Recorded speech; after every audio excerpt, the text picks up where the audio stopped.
우리가 오늘은 나에게 주신 가장 좋은 것이라는 제목으로 함께 은혜를 나누고자 합니다.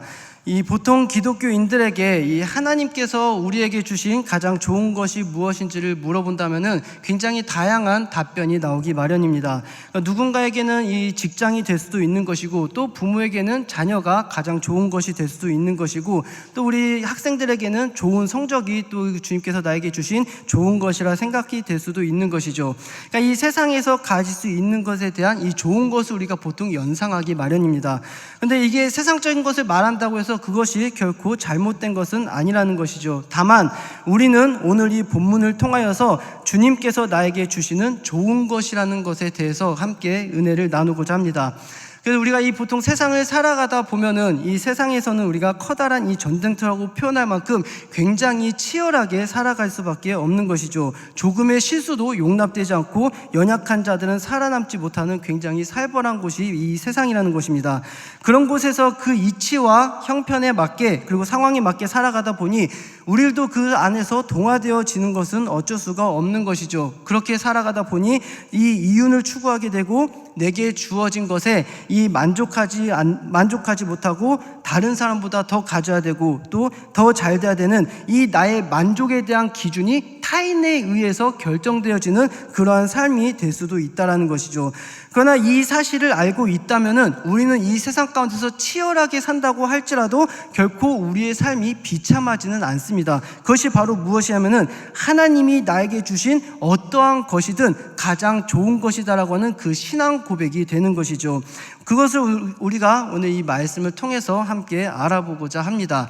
큰 제목 1번의 우리 제목을 같이 한번 읽어보도록 하겠습니다. 시작. 하나님이 우리에게 주신 좋은 것. 괄호 1번의 제목입니다. 같이 읽겠습니다. 시작. 우리를 위해 만드신 세상입니다. 우리 창세기 1장 31절 말씀을 보도록 하겠습니다. 자, 같이 봉독하겠습니다. 시작. 하나님이 지으신 그 모든 것을 보시니 보시기에 심히 좋았더라. 저녁이 되고 아침이 되니 이는 여섯째 날이니라. 아멘. 그러니까 하나님께서 기본적으로 우리를 위해서 만드신 이 세상은요, 흠이 있거나 하나님이 만족하지 못할 것이 아니었다라는 것이죠. 대충 만들고 마음에 안 든 것을 우리에게 이 세상을 주신 것이 아니라 하나님 스스로도 만족하시고 심히 기뻐하실 만한 그 세상을 만드신 것이고, 그 귀한 것을 우리에게 허락하여 주셨다라는 사실입니다. 그러니까 하나님께서도 만족하실 만한 가장 좋은 세상을 우리에게 만들어 주시고, 그것을 우리에게 맡기심으로 말미암아 우리가 이 세상을 다스릴 권세를 주셨다는 것이죠. 창세기 1장 27절부터 28절의 말씀입니다. 자, 같이 읽겠습니다. 시작.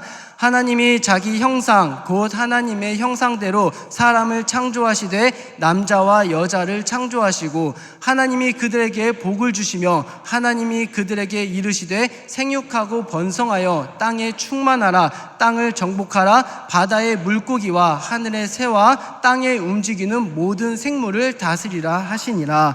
아멘. 그러니까 하나님의 형상대로 만든 인간에게 결코 하나님은 이 세상을 주셨을 때 부족하거나 흠이 없는, 지금 우리가 살고 있는 세상의 개념처럼 그렇게 뭔가 문제가 많이 있고 자꾸 어떤 이런 문제들이 발생되는 그러한 세상을 주신 것이 아니라, 처음 창조 때의 그 에덴 동산은요, 하나님께서 우리에게 주신 가장 완벽하고 좋은 것, 무엇과도 비교할 수 없는 좋은 것을 우리들에게 주셨다는 사실이고, 그것을 우리로 하여금 다스리게 하셨다는 것이죠. 하나님이 자기 백성을 향해서 주신 이 무엇과도 비교할 수 없는 은혜입니다. 뿐만 아니라 죄악으로 인하여서 이 타락될 수밖에 없었던 우리들을 위해서 우리를 구원하시기 위해서 또한 우리에게 가장 좋은 것을 주셨다는 사실을 다시 한 번 더 우리에게 알게 합니다. 우리 괄호 2번의 제목입니다. 시작.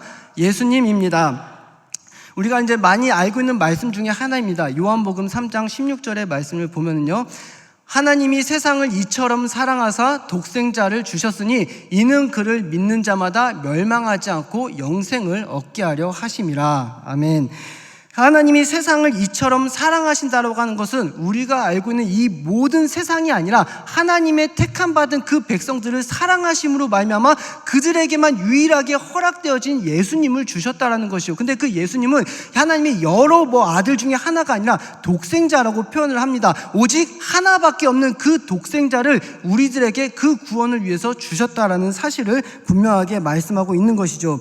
우리의 죄값을 담당하시기 위해서 그 독생 독생자를 보내주셨고요. 그 예수님이 십자가에 못 박혀 죽으심으로 말미암아 우리의 죄값을 담당하시는데, 하나님께서 보내주신 이 예수님마저도 능력의 결여가 있어서 겨우 한두 사람을 구원하거나 계속해서 죽음을 반복돼서 우리들의 어떤 그 예전에 구약의 제사에 드리는 것처럼 짐승을 바쳐서 드리는 그런 제사법이 아니라 단번에 완전히 영원히 담당하심으로 말미암아 우리의 모든 죄값을 지불하셨다라는 사실인 것이죠. 그래서 히브리서 7장 27절에서는 이렇게 말씀합니다. 같이 읽겠습니다. 시작. 그는 저 대사장들이 먼저 자기 죄를 위하고 다음에 백성의 죄를 위하여 날마다 제사 드리는 것과 같이 할 필요가 없으니 이는 그가 단번에 자기를 들여 이루셨음이라. 아멘. 그러니까 하나님께서 우리에게 주신 가장 좋은 분이 바로 예수님이라는 사실입니다. 계속해서 죽으실 필요도 없는 것이고, 단번에 죽으심으로 말미암아 한두 사람의 죄값이 아니라 하나님의 택함 받은 모든 백성들의 죄값을 지불하심으로 말미암아 우리에게 가장 좋은 분을 주셨다는 것을 증거하게 되는 것이죠. 하나님께서 우리에게 주신 그 예수님은 가장 좋은 분이라는 사실을 분명하게 말씀합니다. 괄호 3번입니다. 자, 같이 읽겠습니다. 시작. 모든 것이 다 좋은 것입니다. 그러니까 앞에 이것만 특별히 나눠서 생각한 게 아니라 창조의 개념과 구원의 개념으로서 이 세상 만물을 창조하신 것 또한 우리에게 가장 좋은 것을 주셨고, 우리를 구원하시기 위해서 예수님을 주신 것 또한 우리에게 가장 좋은 분을 주셨다는 사실인데, 그와는 다르게 모든 것이 다 하나님께서 우리에게 주신 모든 것은 다 좋은 것이라는 고백이 될 수밖에 없다라는 것이죠.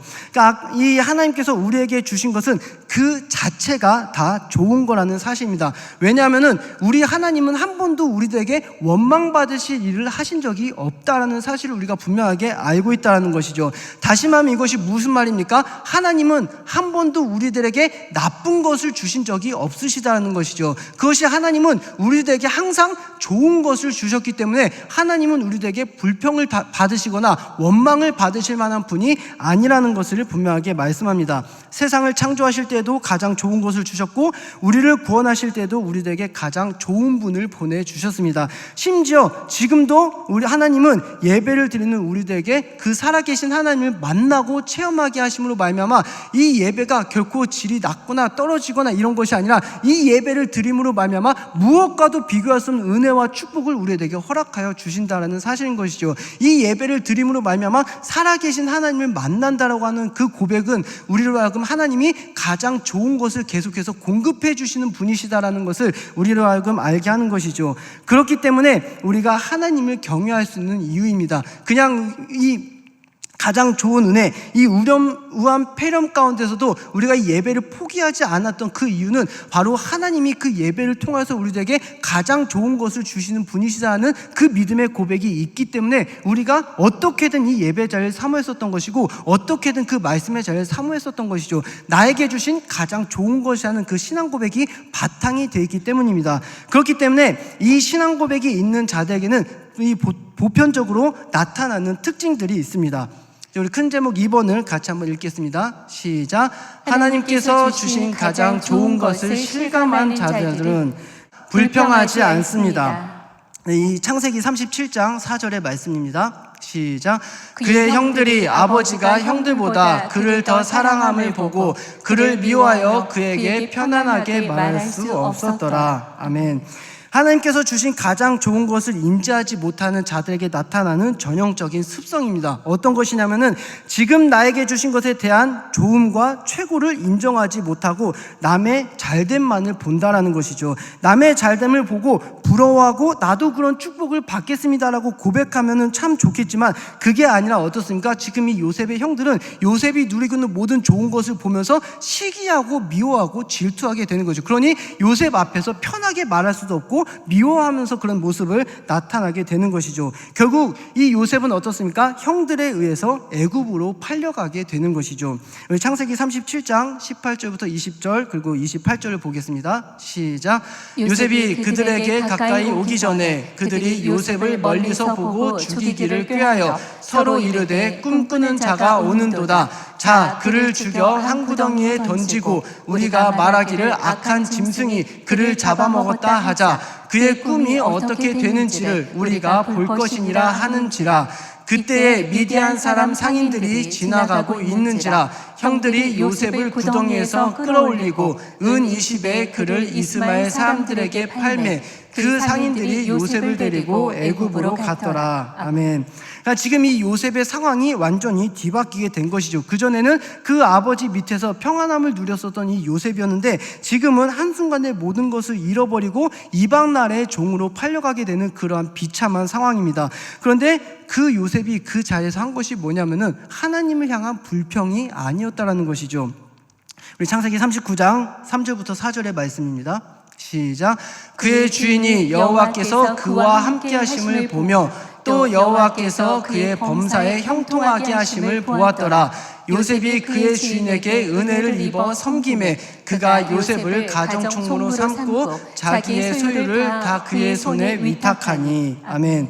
그러니까 요셉이 그렇게 그 아버지 밑에서 호사를 누리다가 형들로 인해서 종으로 팔려갔다고 해서 왜 나에게 이런 시련을 주십니까? 왜 나를 이렇게 힘든 가정 가운데 놓게 만드십니까? 라고 하는 하나님에게 대한 불평이 아니라 하나님이 그와 함께 하심을 실감하였고 하나님이 어떠한 상황이든 나에게 주시는 가장 좋은 것이라는 그런 신앙 고백이 있기 때문에 그냥 그 자리에서 충성하였다라는 것이죠. 그가 범사에 형통케 하심을 봄으로 말미암아 그냥 이 있는 자리에서 순종하고 충성함으로 자기가 마땅히 해야 될 바를 감당했었다라는 사실입니다. 그러니까 하나님이 그와 함께 하셨다. 형통한 자에 대한 설명도 있지만 분명하게 요셉은 하나님이 함께 하심을 실감함으로 그에게 가장 좋은 것을 주시는 분이심을 확신했습니다. 그러니 자기의 상황이 조금은 안 좋다고 할지라도 그 즉시 불평이 나오거나 원망을 표출하는 것이 아니라는 것이죠. 그냥 있는 자리에서 순종하고 충성했다라는 것입니다. 최선을 다했기 때문에 그 결과 그는 보디발의 집에 있는 모든 소유를 관장하는 총무가 되었다라는 사실입니다. 뿐만 아니라 그가 억울한 누명을 쓰고 감옥에 갇혔을 때도 마찬가지인 것이죠. 그가 거기서 충성을 다하기에 감옥에서도 간수장이 옥중 죄수를 다 요셉에게 맡기고 재반 사물을 요셉이 처리하는 그러한 자리에도 올라가게 만들었다라는 사실입니다. 창세기 39장 23절의 말씀입니다. 자, 같이 읽겠습니다. 시작. 간수장은 그의 손에 맡긴 것을 무엇이든지 살펴보지 아니하였으니 이는 여호와께서 요셉과 함께 하심이라. 여호와께서 그를 범사에 형통하게 하셨더라. 아멘. 항상 요셉은 하나님이 자기를 형통케 하실 것이라는, 나에게 가장 좋은 것을 주실 것이라는 분명한 그러한 신앙 고백과 믿음이 있었다라는 사실입니다. 그래서 옥중에서도 술 맡은 관원장과 떡 굽는 관원장의 꿈을 해석해 줄 때에도 그 술 맡은 관원장이 요셉을 기억하지 않을 때도 요셉은 불평하거나 원망하지 않았다는 것이죠. 그저 있는 자리에서 충성을 다했다라는 사실입니다. 그렇기 때문에 이런 모습이 또 하나님께서 나에게 주신 가장 좋은 것이라는 그러한 신앙 고백을 하는 자들에게 나타나는 모습 중에 또 하나가 바로 무엇이냐면은 바로 괄호 2번의 제목입니다. 시작. 원망하지 않습니다. 우리가 이제 대표적으로 볼 수 있는 이 인물이 욥을 두고 우리가 볼 수가 있는 것이죠. 그러니까 이 상황과 환경이 최악으로 치닫는 인물을 보면은 이 욥이 굉장히 대표적인 인물입니다. 그의 부유함은 이미 엄청나게 부하다라는 것을 말씀을 통해서도 우리가 분명하게 볼 수가 있는 것이죠. 욥기 1장 1절로 3절의 말씀입니다. 자, 시작. 우스 땅에 욥이라 불리는 사람이 있었는데 그 사람은 온전하고 정직하여 하나님을 경외하며 악에서 떠난 자더라. 그에게 아들 7과 딸 3이 태어나니라. 그의 소유물은 양이 7,000마리요 낙타가 3,000마리요 소가 500결이요 암나귀가 500마리이며 종도 많이 있었으니 사람은 동방 사람 중에 가장 훌륭한 자라. 아멘.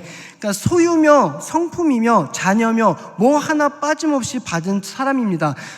이럴 때는 누구나 하나님이 주신 가장 좋은 것에 대한 실감도 하고 감사도 하겠지요. 그런데 이때 바로 사탄이 하나님께 가는 것이죠. 그러고는 사탄이 하나님께 이렇게 얘기를 합니다. 욥기서 1장 7절로 11절의 말씀입니다. 시작. 여호와께서 사탄에게 이르시되 내가 어디서 왔느냐. 사탄이 여호와께 대답하여 이르되 땅을 두루 돌아 여기저기 다녀왔나이다. 여호와께서 사탄에게 이르시되 내가 내 종 욥을 주의하여 보았느냐. 그와 같이 온전하고 정직하여 하나님을 경외하며 악에서 떠난 자는 세상에 없느니라. 사탄이 여호와께 대답하며 이르되 욥이 어찌 까닭없이 하나님을 경외하리이까. 주께서 그와 그의 집과 그의 모든 소유물을 울타리로 두르심 때문이 아니니까.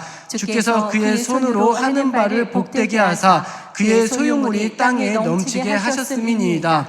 이제 주의 손을 펴서 그의 모든 소유물을 치소서.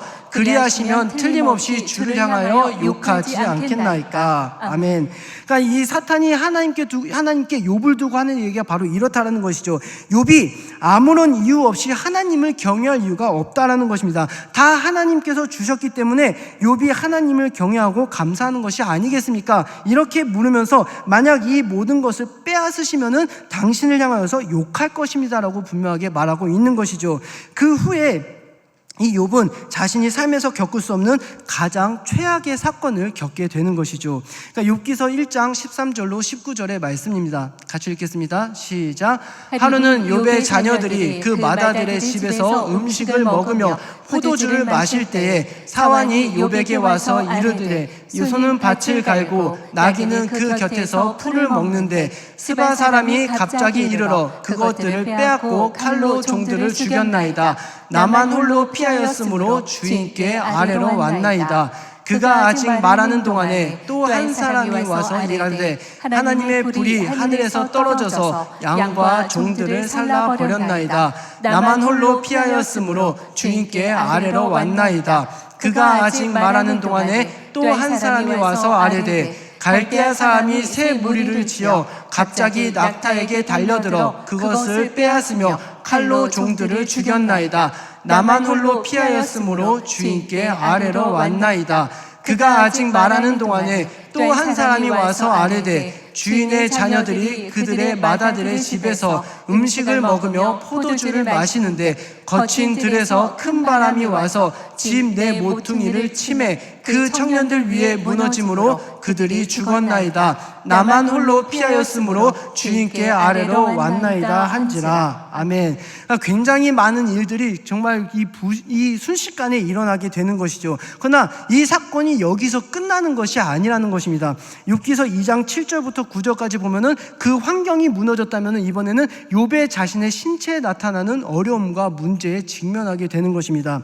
같이 읽겠습니다. 시작. 사탄이 이에 여호와 앞에 물러가서 욥을 쳐서 그의 발바닥에서 정수리까지 종기가 나게 한지라. 욥이 제 가운데 앉아서 질그릇 조각을 가져다가 몸을 긁고 있더니 그의 아내가 그에게 이르되 당신이 그래도 자기의 온전함을 굳게 지키느냐. 하나님을 욕하고 죽으라. 아멘.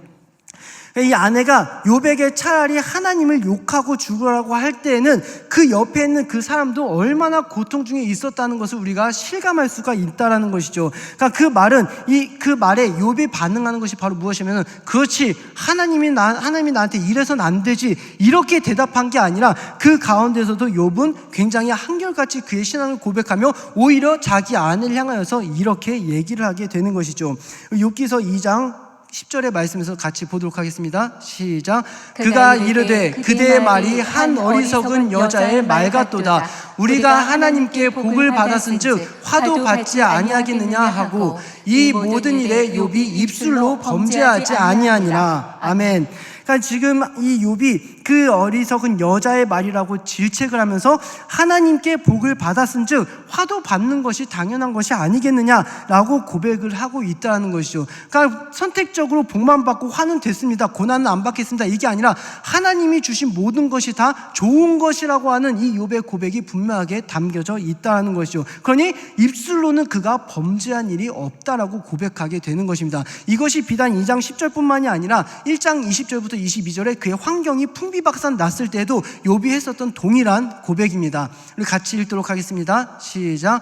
욥이 일어나 겉옷을 찢고 머리털을 밀고 땅에 엎드려 예배하며 이르되 내가 모태에서 알몸으로 나왔사온즉 또한 알몸이 그리로 돌아가 올지라. 주신 이도 여호와시오 거두신 이도 여호와시오니 여호와의 이름을 찬송을 받으실지니라 하고 이 모든 일에 욥이 범죄하지 아니하고 하나님을 향하여 원망하지 아니하니라. 아멘. 어떤 일에 놓이든지 어떤 환경에 놓이든지 비록 그것이 자기에게 모든 집안이 풍비박산나고 온몸에서 정수리가 나가서 제 가운데 불이 질그러서 자기 몸을 긁고 있는 상황이 된다고 할지라도 단 한 번도 욥은 하나님을 향하여서 원망을 내비친 적이 없다는 것이죠. 이 이후에도 말씀에서 보면 어떻습니까? 욥이 새 친구들과 계속해서 변론을 주고 받을 때도 보면은 욥이 하나님을 향하여서 원망하는 모습을 찾아볼 수가 없다는 것이죠. 왜겠습니까? 이 욥에게 있어서는 그 가장 중심에 신앙 고백이 있었다는 것이죠. 하나님은 한 번도 나에게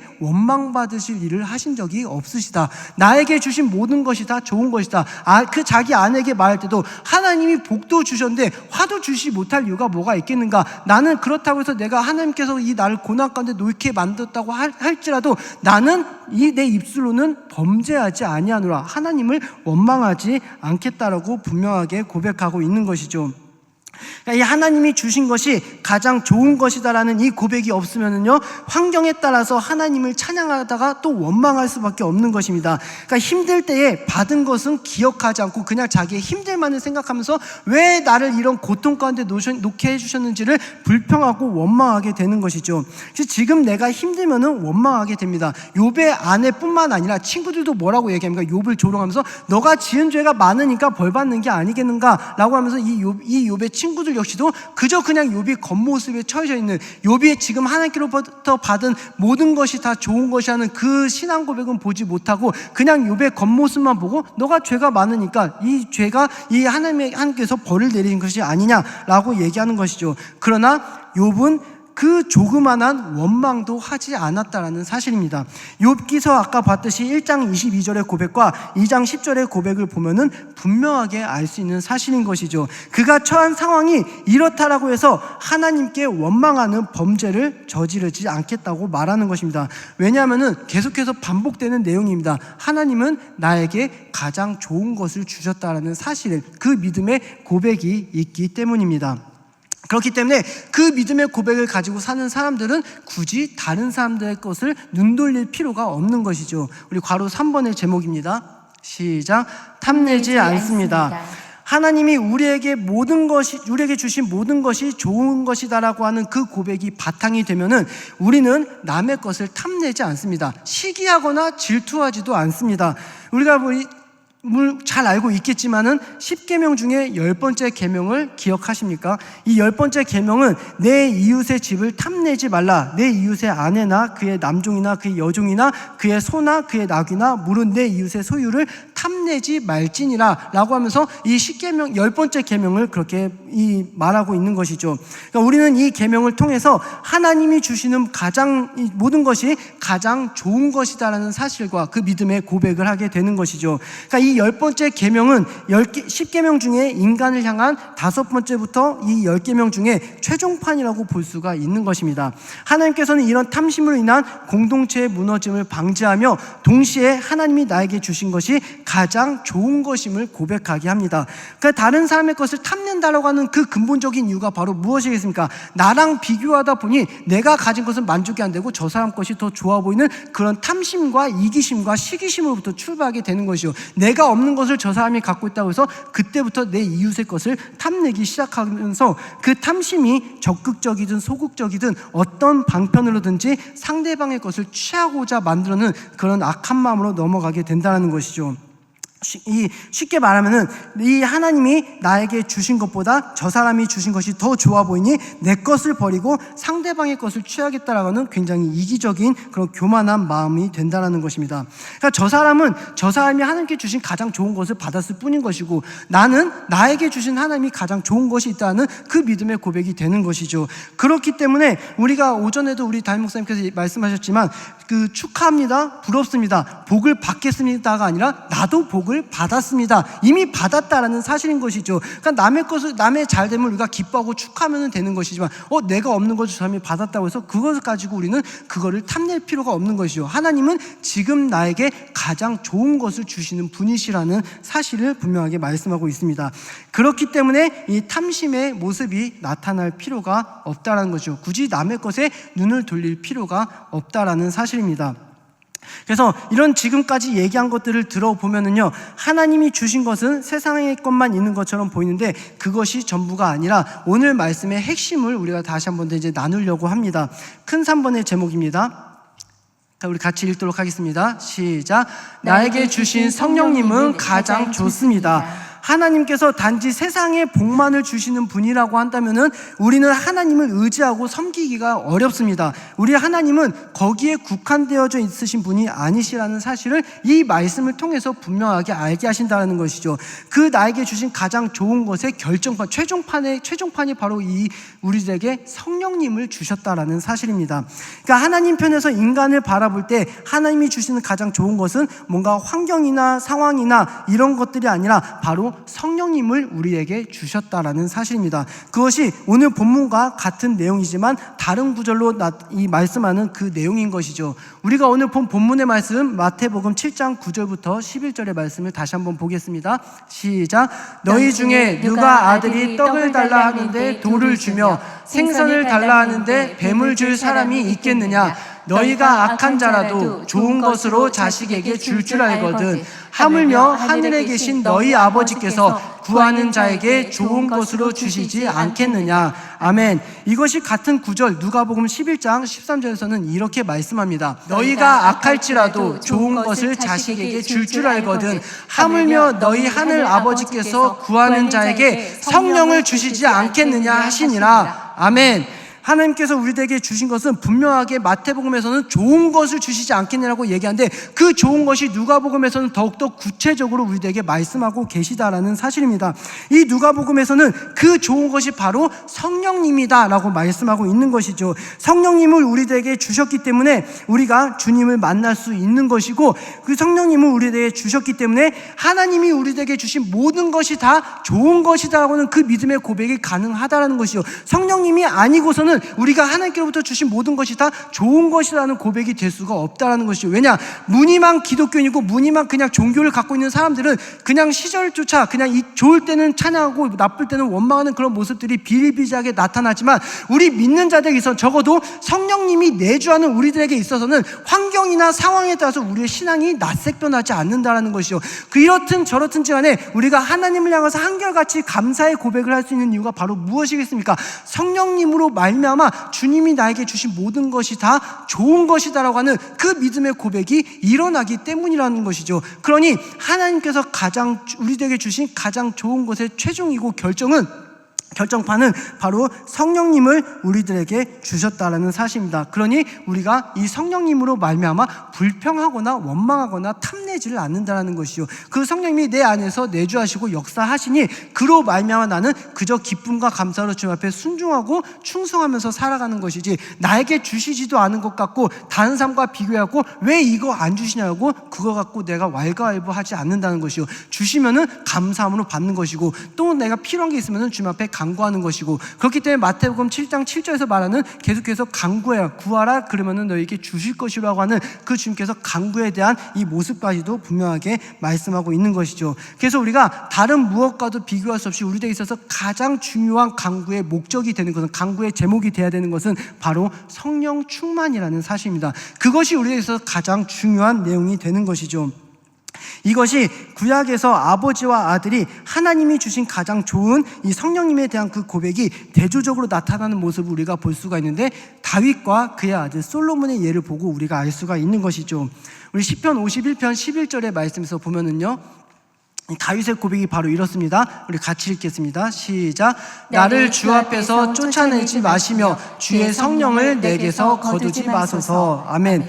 이것이 바로 다윗의 고백입니다. 시편 51편은 끊임없이 주님의 긍휼을 구하는 이 다윗의 고백인데 그 중에서 가장 귀한 고백이 바로 이것인 것이죠. 주님의 성령을 내게서 거두지 마옵소서. 다른 능력은 다 가져가도 좋으나 내가 힘들고 어렵고 그 사울 왕으로 인해서 비참하고 힘들고 어려운 상황 가운데 놓이는 것은 좋으나 단 한 가지 내게서 주의 성령을 거두지 마옵소서. 이것이 바로 다윗이 하나님 앞에 했었던 귀한 귀한 고백이고 간구의 내용입니다. 그렇기 때문에 이 다윗은 마지막까지 어떠한 인물로 기억이 됩니까? 하나님을 누구보다 사랑했었던 인물이었다라고 성경에서는 기록하고 있는 것이죠.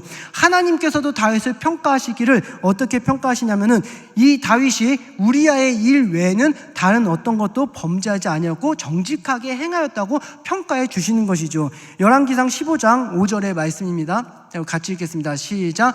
이는 다윗이 햇사람 우리아의 일 외에는 평생에 여호와 보시기에 정직하게 행하고 자기에게 명령하신 모든 일을 어기지 아니하였음이라. 아멘. 그러니까 이렇다라고 해서 다윗이 평생 동안 우리아의 일 말고 다른 범죄를 안 한 것이 아니라는 것이죠. 그러나 그럼에도 불구하고 하나님이 다른 일을 기억치 않으신 것은 다윗이 그 간구했었던 하나님이 흡족할 만한 답변, 주의 성령을 내게서 거두지 마옵소서. 성령님이 나와 함께 하시기를 원합니다. 그것이 주님이 나에게 주시는 가장 좋은 것임을 믿습니다라고 하는 그 신앙 고백이 있다라는 것이죠. 그래서 주님이 주신 가장 좋은 것을, 가장 최고의 것, 가장 좋은 것을 포기하지 않았다라는 사실인 것이요. 그런데 반대로 솔로몬은 어떻습니까? 그가 좋은 것을 구하기는 했으나 이 성령을 구하지 않았다라는 사실인 것이죠. 조금 길긴 하지만 우리 열왕기상 3장 5절부터 14절의 말씀을 같이 읽도록 하겠습니다. 시작. 기브온에서 밤에 여호와께서 솔로몬의 꿈에 나타나시니라. 하나님이 이르시되 내가 내게 무엇을 줄고 너는 구하라. 솔로몬이 이르되 주의 종 내 아버지 다윗이 성실과 공의와 정직한 마음으로 주와 함께 주 앞에서 행함으로 주께서 그에게 큰 은혜를 베푸셨고 주께서 또 그를 위하여 이 큰 은혜를 항상 주사 오늘과 같이 그의 자리에 앉을 아들을 그에게 주셨나이다. 나의 하나님 여호와여, 주께서 종으로 종의 아버지 다윗을 대신하여 왕이 되게 하셨사오나 종이 작은 아이라 출입할 줄을 알지 못하고 주께서 택하신 백성 가운데 있나이다. 그들은 큰 백성이라 수요가 많아서 셀 수도 없고 기록할 수도 없사오니 누가 주의 이 많은 백성을 재판할 수 있사오리이까. 듣는 마음을 종에게 주사 주의 백성을 재판하여 선악을 분별하게 하옵소서. 솔로몬이 이것을 구하매 그 말씀이 주의 마음에 든지라.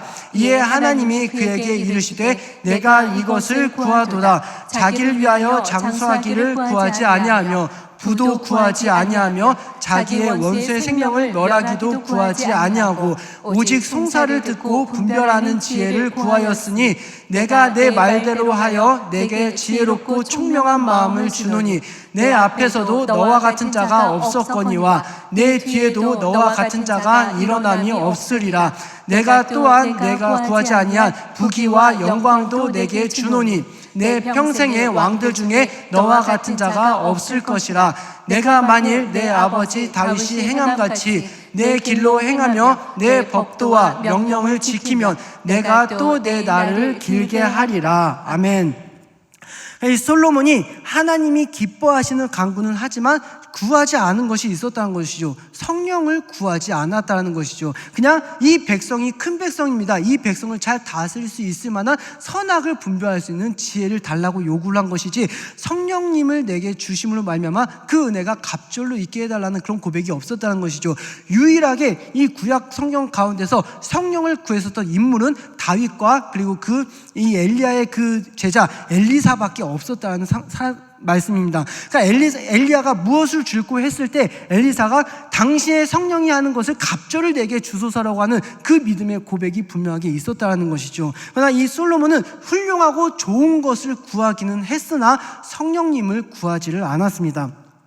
그렇기 때문에 하나님께서는 그 답변에 흡족해 하시지만 다윗과는 다르게 축복에 대해서 조건부를 그에게 붙이셨다는 것이죠.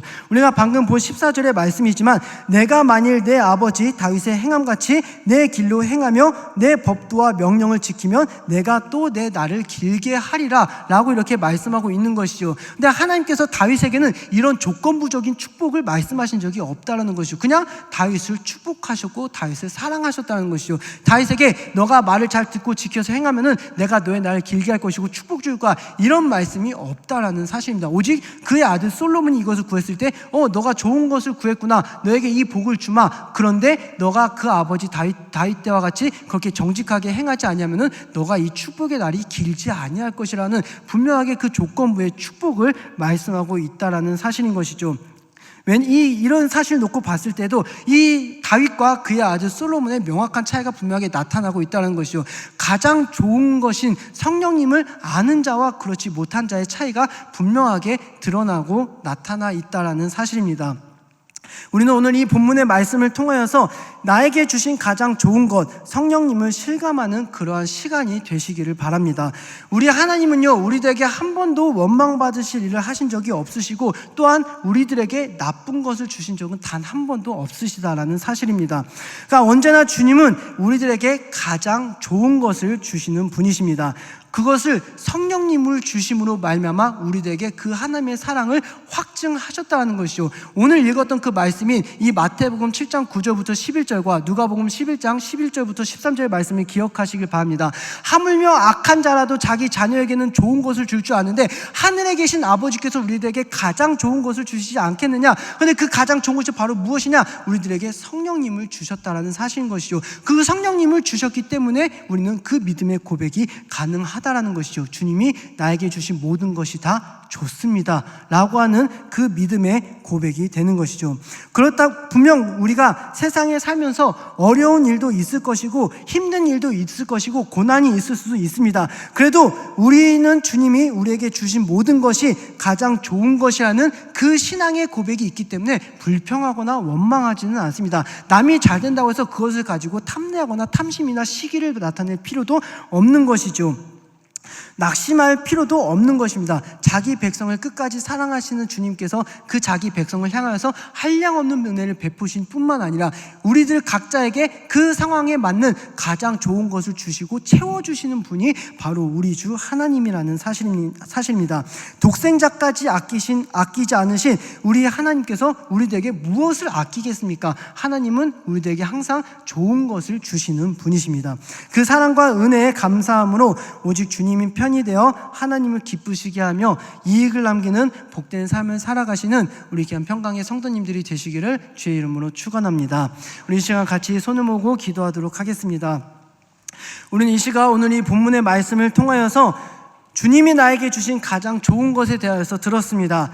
모든 것이 다 은혜이고 모든 것이 다 좋은 것입니다. 그 좋은 것을 주시는 이유는 우리를 사랑하시기 때문입니다. 사랑하는 자에게 아끼지 않고 한없이 주시는, 무엇보다 성령님이라는 가장 큰 선물을 주신 주님의 그 은혜와 사랑을 감사하면서 실감하는 시간이 되시길 바랍니다. 우리 시간 같이 주여 부르시고 기도하도록 하겠습니다. 주여, 주 아버지 감사합니다. 이 시간 아버지 함께 하시고 역사하시고